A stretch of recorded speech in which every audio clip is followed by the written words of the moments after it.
Welcome বন্ধুরা। আজকে তোমাদের পরিমাপ এই অধ্যায়ের একটা গুরুত্বপূর্ণ অংশ নিয়ে এসেছি। সেই অংশটা হলো কি মাত্রা, ইংরেজিতে যাকে বলা হয় ডাইমেনশনস। এই মাত্রা ব্যাপারটা নিয়ে কিন্তু অনেকেরই মনে খুব দ্বিধা দ্বন্দ্ব থাকে। মাত্রা কি, মাত্রা জিনিসটা মানে বুঝতেই খুব অসুবিধা হয়। ঠিক আছে, এককের সাথে মাত্রার পার্থক্যটা কোথায়, এইসব জিনিসগুলো একটা কনফিউশন তৈরি করে। আজকে আমি তোমাদের সেই বিষয়টাকেই তোমাদের সামনে খুব সহজ ভাষায় তুলে ধরবো, যাতে করে তোমাদের এই সমস্ত কনফিউশন, সমস্ত বিভ্রান্তি দূর হয়। আজকে আমরা আলোচনা করব মাত্রা কি, মাত্রীয় সংকেত কি, মাত্রীয় সমীকরণ কি, এবং বেশ কিছু রাশির মাত্রা আমরা নির্ণয় করব, যে রাশিগুলো তোমাদের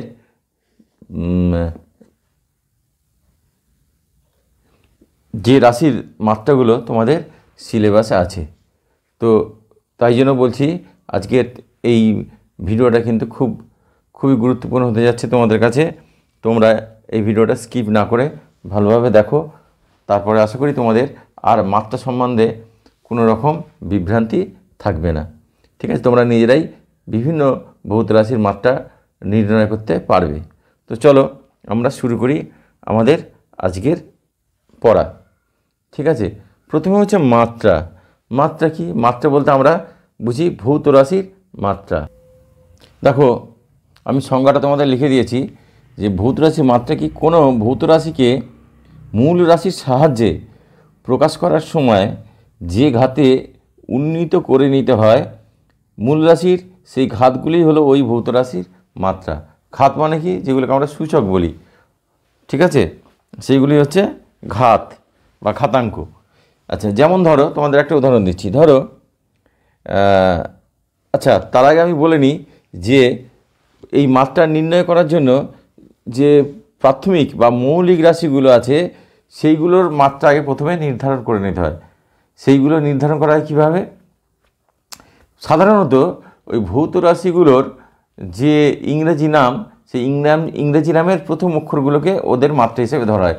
যেমন ধরো দৈর্ঘ্যের মাত্রা কি? দৈর্ঘ্য একটা মৌলিক রাশি, আমরা জানি। দৈর্ঘ্যের মাত্রা হচ্ছে, দৈর্ঘ্যকে আমরা এল দিয়ে প্রকাশ করি, এল, কারণ দৈর্ঘ্যের ইংরেজি হচ্ছে লেংথ, তো এটাকে আমরা এল দিয়ে প্রকাশ করি। ঠিক আছে, এইবার দেখো, যদি বলে যে তার দৈর্ঘ্যের মাত্রা এটাই হয়ে গেল। যদি বলে যে ক্ষেত্রফলের মাত্রা কি, তাহলে ক্ষেত্রফলের মাত্রা দেখো, ক্ষেত্রফল আমরা কি জানি? দৈর্ঘ্য গুণ প্রস্থ। দৈর্ঘ্য গুণ প্রস্থ। আচ্ছা, প্রস্থ কিন্তু দৈর্ঘ্যেরই আর একটা রূপ। দৈর্ঘ্য প্রস্থ আলাদা করে কিছু নয়। আমরা প্রস্থ মাপার সময় অ্যাকচুয়ালি দৈর্ঘ্যই তো মাপি, সেই স্কেল দিয়েই মাপি। সাধারণত কী হয়, চৌকো জিনিসের লম্বা দিকটাকে আমরা বলি দৈর্ঘ্য, আর কম লম্বা যেটা সেটাকে আমরা বলি প্রস্থ বা চওড়া। কিন্তু ওইটাই যখন লম্বা দিক হয়ে যাবে, মানে ওইটার তুলনায় যদি আরেকটু কম দৈর্ঘ্যের কোনো জিনিস থাকে, তখন ওইটাই হয়ে যাবে লম্বা, আর তখন কম দৈর্ঘ্যটা হয়ে যাবে চওড়া বা প্রস্থ। ঠিক আছে, যেমন ধরো এই ধরো বইটা, এই বইটা ধরো, এইটা হচ্ছে দৈর্ঘ্য, এটা হচ্ছে প্রস্থ। কিন্তু আলাদা করে দৈর্ঘ্য প্রস্থ কি আলাদা করা যায়? যায় না। কারণ কোনো যদি এরকম একটা বই হয় যেটা এইটুকু লম্বা, এর অর্ধেক যদি হয়, তখন এই প্রস্থটা হয়ে যাবে লম্বা, আর তখন এইটুকু হয়ে যাবে এটা তার প্রস্থ। এইটা হয়ে যাবে দৈর্ঘ্য, আর এইটা হয়ে যাবে প্রস্থ। তো যাই হোক, আমি তোমাদের যেটা বোঝাতে চাইছি যে প্রস্থ, দৈর্ঘ্য এবং উচ্চতা এগুলো একই জিনিস, দৈর্ঘ্যেরই বিভিন্ন রূপ। তার মানে কি, ক্ষেত্রফলের, তাহলে ক্ষেত্রফল ইজিক্যাল কি দৈর্ঘ্য গুণ প্রস্থ, বা দৈর্ঘ্য গুণ আমরা দৈর্ঘ্য বলতে পারি। তার মানে কী হবে? এল গুণ এল। এর মাত্রা হবে দুটো দৈর্ঘ্যের গুণফল, এল গুণ এল, বা আমরা লিখতে পারি এল স্কোয়ার। ঠিক আছে, তাহলে আমরা কিসের সাহায্যে প্রকাশ করলাম? ক্ষেত্রফল তো একটা লব্ধ রাশি, এটাকে প্রকাশ করলাম কিসের সাহায্যে? দৈর্ঘ্যের সাহায্যে, দৈর্ঘ্যের মাত্রার সাহায্যে। এবার দৈর্ঘ্যের মাত্রার সাহায্যে প্রকাশ করতে গিয়ে কী করতে হলো? এর ঘাতটা বাড়লো। দৈর্ঘ্যের ক্ষেত্রে এলের মাত্রা ঘাত কত ছিল? 1। ক্ষেত্রফলের ক্ষেত্রে এর ঘাতটা কত হলো? 2। তাহলে আমরা মূল রাশির এই ঘাতে প্রকাশ করছি। ঠিক আছে, তাহলে ক্ষেত্রফলের মাত্রা কত হবে? ক্ষেত্রফলের মাত্রা হবে 2 দৈর্ঘ্যে, মানে দৈর্ঘ্যের সাহায্যে হচ্ছে 2। বোঝা গেল? তার মানে তার যত ঘাত হচ্ছে, মূল রাশির যত ঘাত, সেই ঘাতটাই হচ্ছে তার মাত্রা। ঠিক আছে, তাহলে ক্ষেত্রফলের মাত্রা কত হবে? ক্ষেত্রফলের মাত্রা হবে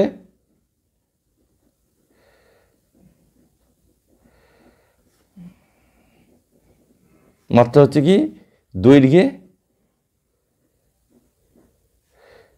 2। তাহলে আয়তনের মাত্রা কত হবে বলো? ঠিক একইভাবে আয়তনের মাত্রা হবে কত? এল গুণ এল গুণ এল, মানে এল কিউব। তাহলে আয়তনের মাত্রা হবে 3, দৈর্ঘ্যে 3, কারণ দৈর্ঘ্যের সাহায্যে প্রকাশ করছি তো, তাই দৈর্ঘ্যে 3। তাহলে এই হলো মাত্রা। বুঝতে পেরেছ? আবার ধরো ঘনত্ব। ঘনত্ব মানে কি? আমরা কি জানি? ভর বাই আয়তন, তাই তো? ভরকে আয়তন দিয়ে ভাগ করলে ঘনত্ব হয়। তাহলে ভরের মাত্রা কি? ভরের মাত্রা হচ্ছে এম। ভরের ইংরেজি হচ্ছে মাস, এবং মাস থেকে এসছে এম। ভরের মাত্রা হলো এম। আর আয়তন কি? দৈর্ঘ্য গুণ প্রস্থ গুণ উচ্চতা, মানে দৈর্ঘ্য গুণ দৈর্ঘ্য, সবগুলোই দৈর্ঘ্য। উচ্চতাও কিন্তু দৈর্ঘ্যের একটা রূপ। তাহলে আমরা কি লিখতে পারি? এম গুণ এম বাই এল কিউব, বা এম, এলটা উপরে গেলে কী হবে? -3। তাহলে ঘনত্বের মাত্রা কী হবে? তাহলে আমরা বলতে পারি ঘনত্বের মাত্রা হলো কি? দেখো, ভর এম, এম তো কিছু নেই, মানে 1, তার সূচক হচ্ছে 1 বা ঘাত হচ্ছে 1। তাহলে ঘনত্বের মাত্রা কী হলো? ভরে 1, আর দৈর্ঘ্যে কত? দৈর্ঘ্য অনুযায়ী তার মাত্রা কত? দেখো -3, তাই না? নিচে এল কিউব ছিল, উপরে -3। তাহলে দৈর্ঘ্যে তার ঘাত কত? -3, দৈর্ঘ্য হচ্ছে -3। তাহলে এইটা হলো ঘনত্বের মাত্রা। এইভাবে আর কি সূচকগুলোই হচ্ছে তার মাত্রা।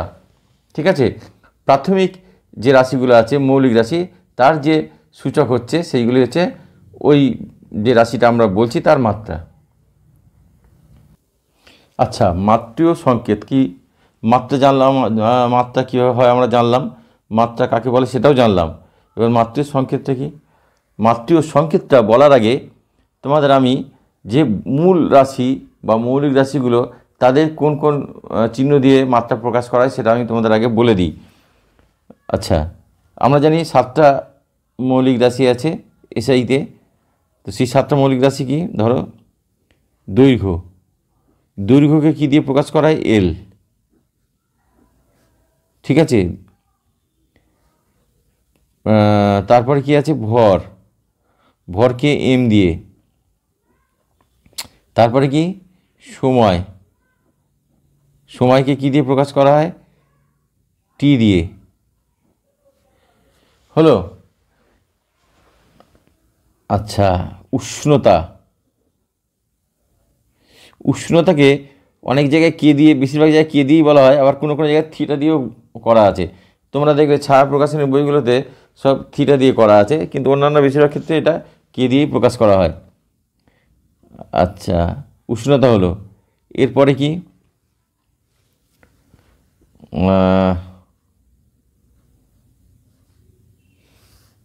দীপন প্রাবল্য বা দীপন মাত্রা,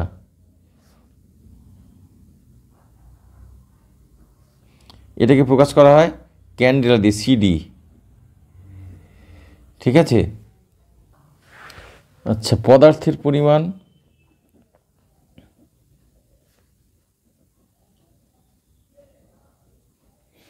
মোল, এটাকে আবার অনেক জায়গায় এন, ক্যাপিটাল এন দিয়েও দেওয়া আছে।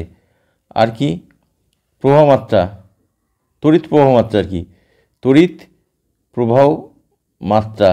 এখানে একটু তড়িৎ কথাটা লিখে দিই। তড়িৎ প্রবাহ মাত্রাকে আই দিয়ে প্রকাশ করা হয়, আই। ঠিক আছে, এই হলো প্রাথমিক বা মৌলিক রাশিগুলোর মাত্রা, যার সাহায্যে প্রকাশ করা হয় মাত্রীয় সংকেত। ঠিক আছে, তার মধ্যে দেখো প্রথম তিনটে হচ্ছে সবথেকে গুরুত্বপূর্ণ। এই প্রথম তিনটে দিয়ে অর্থাৎ দৈর্ঘ্যের মাত্রা, ভরের মাত্রা এবং সময়ের মাত্রা, এইগুলো দিয়ে কিন্তু সমস্ত রাশির, প্রায় অধিকাংশ রাশির মাত্রা নির্ধারণ করা যায় বা এককও নির্ধারণ করা যায়। তাহলে এই তিনটে হচ্ছে সবথেকে বেশি গুরুত্বপূর্ণ। ঠিক আছে, এবার মাত্রীয় সংকেত কি আমরা দেখো, মাত্রা কি বললাম, মাত্রা হচ্ছে ঘাতগুলো, মূল রাশিকে যে ঘাতে আমরা প্রকাশ করে কোনো রাশিকে প্রকাশ করতে পারি। তাহলে এবার মাত্রীয় সংকেতটা কি, ধরো ক্ষেত্রফল। ক্ষেত্রফলকে আমরা কীভাবে লিখি, এল গুণ এল, এল গুণ এল সমান কি এল স্কোয়ার। এই যে এল স্কোয়ার লিখলাম আর ব্র্যাকেটটা দিলাম, এটাই হলো মাত্রীয় সংকেত।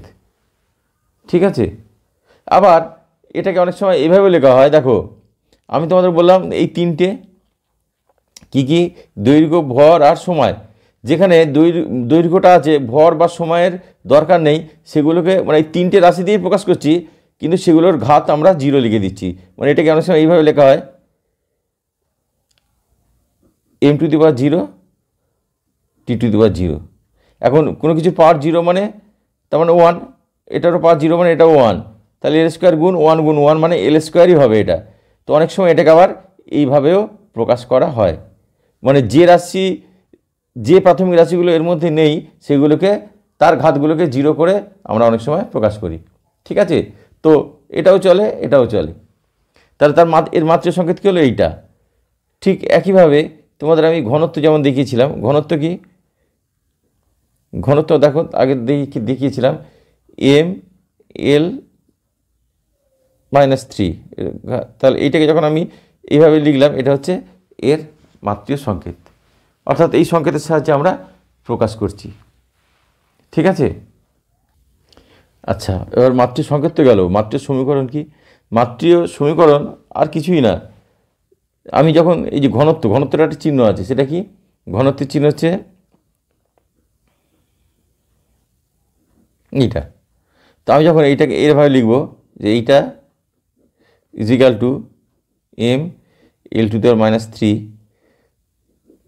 তাহলে তখনই এটা হয়ে গেল মাত্রীয় সমীকরণ। তোমরা জানো সমীকরণ মানে কি, মাঝখানে সমান চিহ্ন থাকবে আর দুদিকে কিছু রাশি থাকবে। ঠিক আছে, এইরকমই আর কি।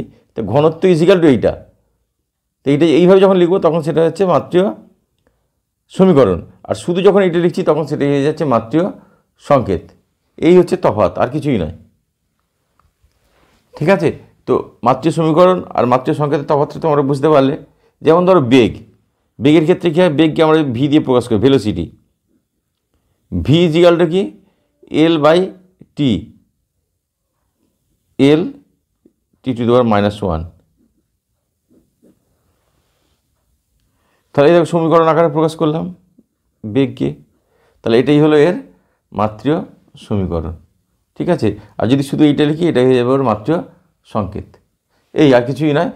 জিনিসগুলো খুব মনে হয় যেন খুব জটিল, খুব কঠিন, কিন্তু কিছুই কঠিন নয়। এইবার তোমাদের আরেকটা জিনিস করে দেবো, যেটা তোমাদের কাছে মনে হবে যে মাত্রীয় সংকেত বা মাত্রীয় সমীকরণ বার করা খুবই সহজ, যেটা করলে তুমি নিজেই করতে পারবে বিভিন্ন ভৌত রাশির মাত্রীয় সমীকরণ বার করতে। তো চলো আমরা সেইগুলো একটা ছকের মাধ্যমে করব। আচ্ছা দেখো, তোমাদের আমি কতগুলো রাশি লিখেছি এখানে, যেগুলো তোমাদের সিলেবাসে আছে।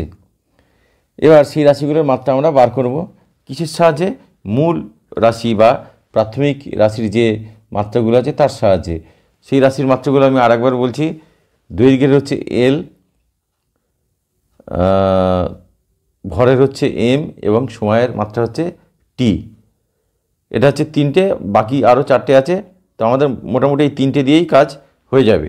তাহলে প্রথম হচ্ছে ক্ষেত্রফল। ক্ষেত্রফল কি আমরা জানি, দৈর্ঘ্য গুণ প্রস্থ, বা আমরা এখানে লিখে দিলাম দৈর্ঘ্য গুণ দৈর্ঘ্য। প্রস্থও কিন্তু দৈর্ঘ্যের একটা রূপ। ঠিক আছে, তাহলে আমরা কি লিখব,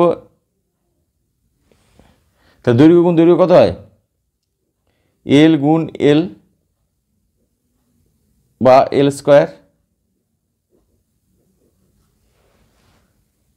ঠিক আছে, বা এটাকে অনেক সময় এভাবে লেখা হয়, তোমাদের যেটা আমি আগেই বললাম, এল স্কোয়ার, যেগুলো নেই সেগুলোর মাথায় 0।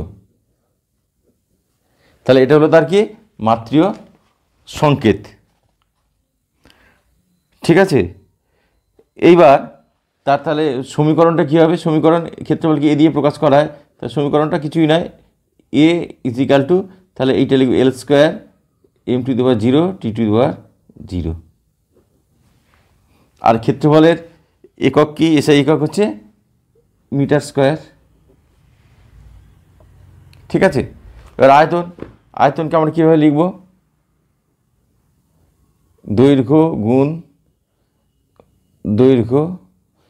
দৈর্ঘ্য, যদি এগুলো প্রস্থ আর উচ্চতা হবে, কিন্তু ওগুলো সবই তোমাদের বললাম দৈর্ঘ্যেরই বিভিন্ন রূপ।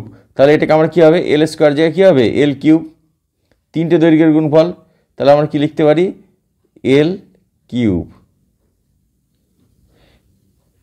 বা এইভাবে লিখতে পারো L cube M to the power 0 T to the power 0। ঠিক আছে, তাহলে সমীকরণটা কী হবে? V equal to L cube M to the power 0 T to the power 0। এই হলো মাত্রার সমীকরণ। আর এর একক কি? মিটার কিউব, এর একক হচ্ছে মিটার কিউব। এবার দেখো ঘনত্ব কি? ঘনত্ব মানে আমরা জানি ভর ভাগ আয়তন। তাহলে ভর কি? এম দিয়ে প্রকাশ করা, এম। আর আয়তন কি? এই যেখানে করেছি এল কিউব, তাহলে এল কিউব। তাহলে এম বাই এল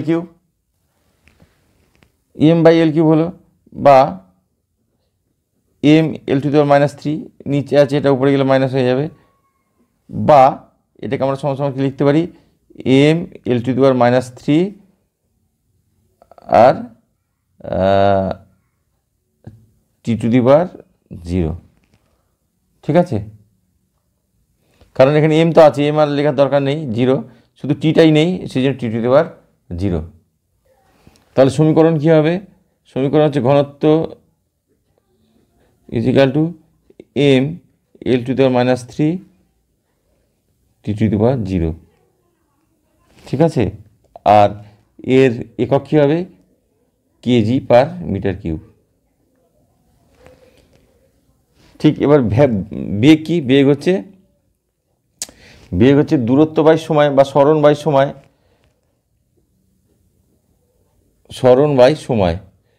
আচ্ছা, সরণ কিন্তু সরণের মাত্রা যা, দৈর্ঘ্যের মাত্রা তাই, আর দূরত্বের মাত্রাও তাই। তার সরণ মানে হচ্ছে দৈর্ঘ্যের মাত্রা। ঠিক আছে, তার মানে কি? এল বাই টি, মানে কি লিখতে পারি? L T to the power -1,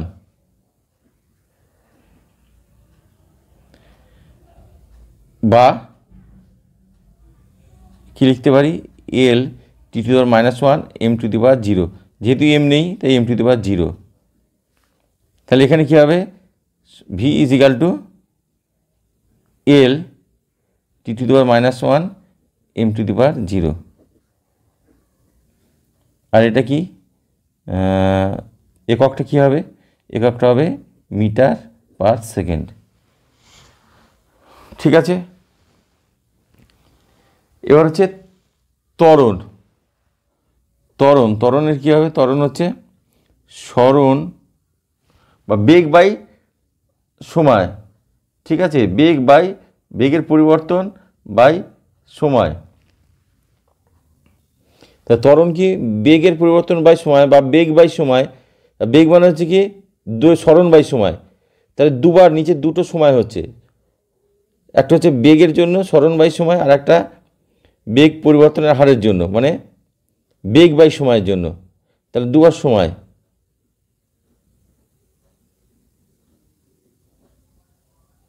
তাই এখানে আমরা কি লিখতে পারি? এল বাই টি স্কোয়ার, মানে হচ্ছে এল টি টু দি পাওয়ার -2। ঠিক আছে, তাহলে এখানে একটা এম টু দি পাওয়ার 0 হতে পারে, আমি এখানে লিখলাম না, আমি এখানে সরাসরি লিখে দিচ্ছি, তোমরা নিজেরা লিখে নিতে পারো। তাহলে কী হবে এটা?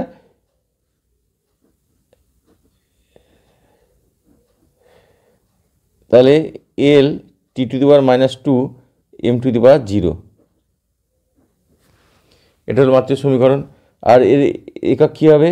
Metre per second square, metre per second square.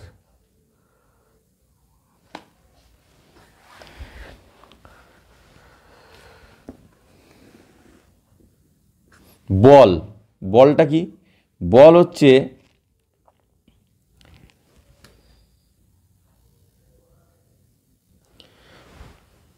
বলকে আমরা কি বলতে পারি? বল হচ্ছে ভর ইন্টু ত্বরণ, এমএফ বা এম ইন্টু এ, ভর ইন্টু ত্বরণ।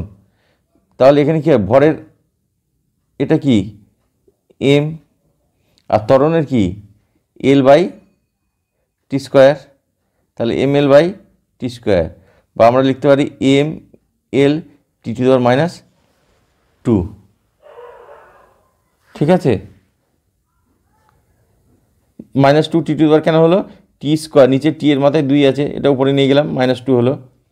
তো ভর ইন্টু ত্বরণ, ত্বরণ এই যে এল বাই টি স্কোয়ার, এই এল বাই টি স্কোয়ার বা এল টি টু দি পাওয়ার -2, তার সাথে ভর গুণ হয়েছে।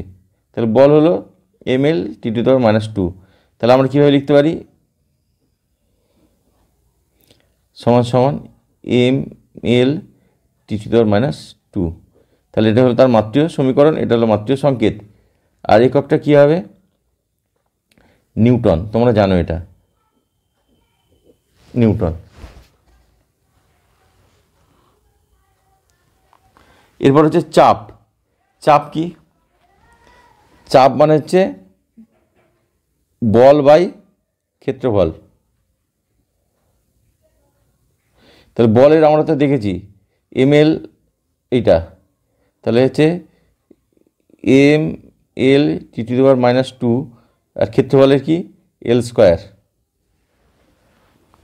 তাই না? ক্ষেত্রফল হচ্ছে এল স্কোয়ার, এই যে ক্ষেত্রফল এল স্কোয়ার। তাহলে এখানে উপরে এল, নিচে 2, তাহলে কত হবে? বা আমরা এটাকে লিখতে পারি এম, দেখো নিচে 2 আছে, উপরে গেলে সেটা -2 হবে, আর উপরে অলরেডি একটা আছে, তার মানে 1 আছে। তাহলে 1 থেকে -2 আমরা যদি বিয়োগ করি তাহলে কত হবে? 1 আর -2 মানে হচ্ছে -1 হয়ে যাবে। M L to the power -1 T to the power -2। ঠিক আছে, এখানে লিখবো আমরা কত? মাত্রিক সমীকরণ হবে এইটা, M L to the power -1 T to the power -2। ঠিক আছে, আর এর একক কি? এসআই একক পাস্কেল বা পিএ, পাস্কেল। আচ্ছা, কার্য, কার্যটা কি? কার্য হচ্ছে বল গুণ সরণ, বল গুণ সরণ। তাহলে বলের তো আমরা পেয়েছি, বল কি? M L T to the power -2, হ্যাঁ, গুণ আবার এল, সরণের জন্য এল। তাহলে কি হলো? সমান সমান এম, তাহলে এল এল এল square T to the power -2। এটা হলো মাত্রিয় সংকেত। তাহলে মাত্রিয় সমীকরণ কী হবে? মাত্রিয় সমীকরণ হবে W equal to M L square T to the power -2। ঠিক আছে, আর এর একক হচ্ছে জুল। এবার হচ্ছে ক্ষমতা। ক্ষমতা কি? ক্ষমতা হচ্ছে কার্য বাই সময়, ক্ষমতা হচ্ছে কার্য বাই সময়।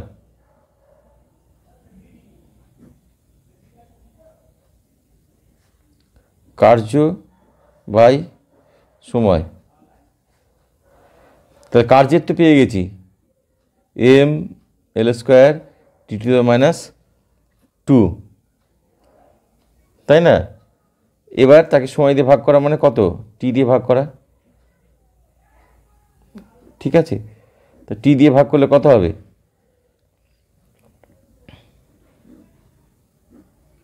দেখো নিচে এক, তাহলে এটা কী হলো? এম এল স্কোয়ার, এখানে টি টু দি পাওয়ার -2 আছে, আর এটা গেলে হবে মাইনাস, আর একটা -1। তাহলে দাঁড়াও আমি আর করে দিচ্ছি, টি টু দি পাওয়ার -2 গুণ টি টু দি পাওয়ার -1। তাহলে কত হবে এটা? M L square T to the power -3। M L square T to the power minus 3, দুটোই মাইনাস আছে তাই যোগ হয়ে গেল, 3 হয়ে গেল, -3। ঠিক আছে, তাহলে এখানে আমরা কি লিখব, ক্ষমতাকে আমরা পি দিয়ে প্রকাশ করি, পাওয়ার।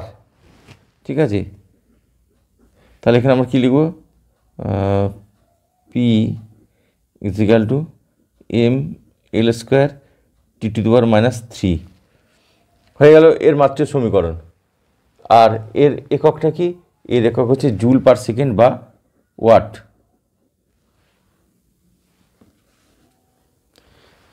তাহলে তোমাদের এই কটা রাশি বলা আছে যাদের মাত্রা নির্ধারণ করতে হবে উদাহরণের সাহায্যে। তো সেই কটার মাত্রা আমরা নির্ধারণ কিন্তু করে দিলাম। আশা করি তোমরা এইখান থেকে বুঝতে পারছো যে কিভাবে মাত্রাগুলো নির্ণয় করতে হয়। তোমরা নিজেরাই এগুলো করতে পারবে, একটু ঠান্ডা মাথায় বুঝে বুঝে যদি তোমরা এগুলো করো। ঠিক আছে, আমি তোমাদের ধরে ধরে করে দিয়েছি সব, তো তোমরা নিজেরা এগুলো একটু প্র্যাকটিস করবে, তাহলেই হবে। ঠিক আছে, তো তোমরা প্র্যাকটিস করো, এগুলো ঠিক করে করো। তো আশা করি তোমাদের আর কোনো অসুবিধা হবে না। আর যদি তোমাদের ভিডিও ভালো লাগে লাইক করো, শেয়ার করো, আর তোমরা অবশ্যই এই চ্যানেলটাকে সাবস্ক্রাইব করো, যাতে করে নতুন ভিডিও আপলোড হলে তোমাদের কাছে সঙ্গে সঙ্গে নোটিফিকেশান চলে যায়। তাহলে আজকে এখানেই রাখছি, সবাই ভালো থেকো।